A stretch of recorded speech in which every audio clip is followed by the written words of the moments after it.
إهداء من هيلة إلى محمد الغوينم وابو عايض.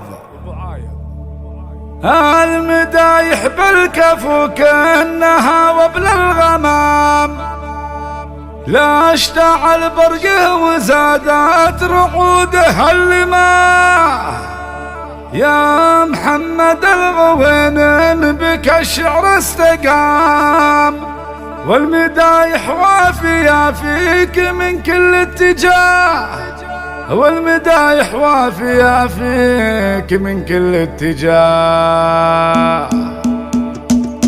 المدايح بالكفو كأنها وبل الغمام، لا اشتعل برقه وزادت رعوده اللماء.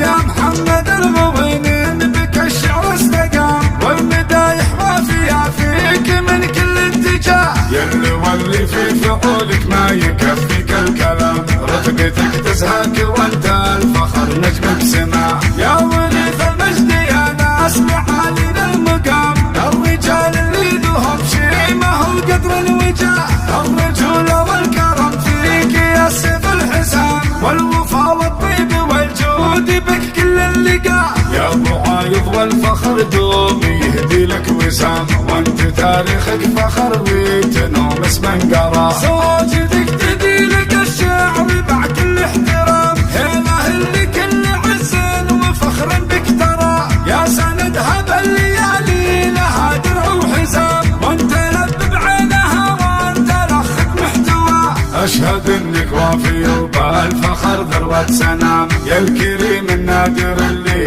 رفيع المستوى.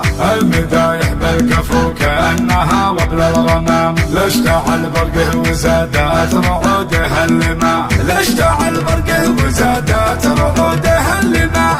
المدايح بالكفو كأنها وبل الغمام، لا اشتعل برقه وزادت رعوده اللماء.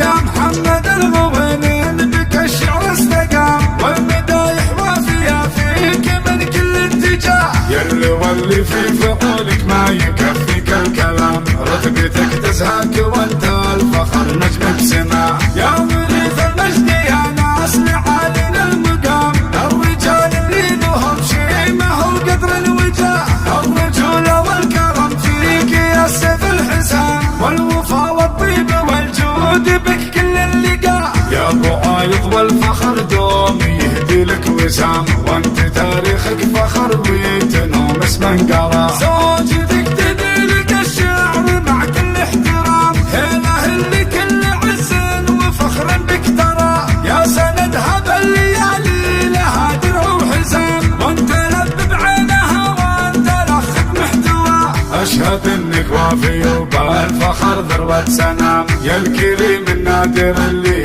رفيع المستوى. المدايح بالكفو كأنها وبل الغمام، لا اشتعل برقه وزادت رعوده اللماء. لا اشتعل برقه وزادت رعوده اللماء. لا اشتعل برقه وزادت رعوده اللماء.